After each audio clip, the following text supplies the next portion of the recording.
धरण उशाला अन कोरड घशाला. सातपुड्याच्या दुर्गम सादरी पाड्यावर पहिल्यांदाच पोहोचले नळाचे पाणी. नर्मदा पात्रातून 7 किलोमीटर पाईपलाईन टाकून सामाजिक संस्थांनी भागवली तहान. नळ सुरू होताच चिमुकल्यांचा जल्लोष. ग्रामस्थांच्या डोळ्यात आनंदाश्रू. धरण उशाला आणि कोरड घशाला अशा भीषण वास्तवाचा सामना करणाऱ्या सातपुड्याच्या अत्यंत दुर्गम सादरी पाड्यावर स्वातंत्र्यानंतर पहिल्यांदाच नळाचे पाणी पोहोचले आहे. अनेक वर्षांपासून पाण्यासाठी मैलोनमैल भटकंती करणाऱ्या येथील स्थानिक आदिवासी बांधवांसाठी हा क्षण ऐतिहासिक आणि अविस्मरणीय ठरला.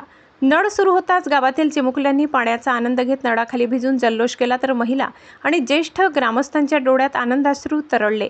दडगाव तालुक्यातील सादरी परिसरातील पाड्यांवर पिण्याच्या पाण्याची अत्यंत गंभीर समस्या होती. भौगोलिक दुर्गमता आणि कठीण प्रवासामुळे येथे साध्या सरकारी यंत्रणा पोहोचायलाही धजावत नव्हत्या. ही भीषण परिस्थिती लक्षात घेऊन या यंग फाउंडेशन आणि डीजेट फाउंडेशन या सामाजिक संस्थांनी पुढाकार घेतला. असे फत्ते झाले मिशन सादरी. सुरुवातीला पाड्यावर विहीर खोदण्याचे प्रयत्न करण्यात आले, मात्र भौगोलिक परिस्थितीमुळे ते अपयशी ठरले. या अपयशाने खचून न जाता संस्थांनी नर्मदा नदीच्या पात्रातून थेट पाड्यावर पाणी आणण्याचे धाडसी पाऊल उचलले. 7 ते 8 किलोमीटरचा अत्यंत दुर्गम, डोंगराळ आणि कठीण रस्ता पार करत होडीच्या सहाय्याने पाईपलाईनचे अवजड साहित्य नदीपलीकडे नेण्यात आले. त्यानंतर अहोरात्र कष्ट करून ही पाईपलाईन पूर्ण करण्यात आली आणि सोलर पंपाच्या सहाय्याने नर्मदा नदीचे पाणी सादरी पाड्यावर आणण्यात यश आले.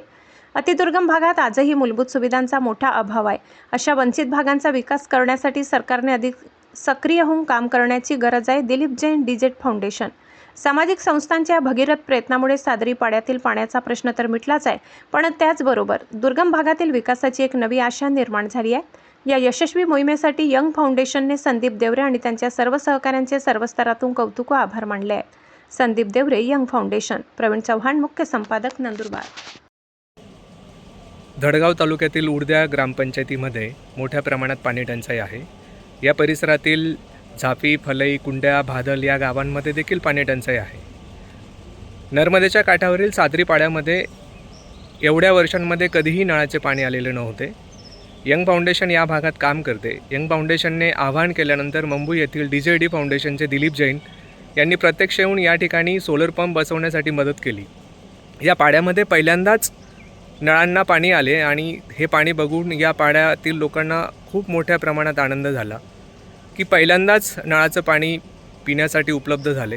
खरं तर या भागात सरकारी यंत्रणा ही नावालाच आहे. अजूनही अनेक पाड्यांमध्ये भीषण पाणी टंचाई आहे. 3-3, 4-4 किलोमीटर अंतरावरनं पाणी आणावं लागतं.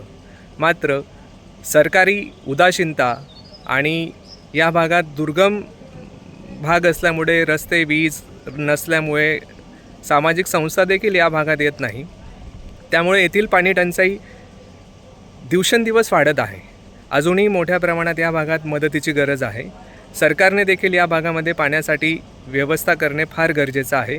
आणि इतर सामाजिक स्वयंसेवी संस्थांना देखील आम्ही आवाहन करतो की या भागामध्ये चारा आणि पाणी टंचाईसाठी आपण मदतीसाठी जरूर यावे.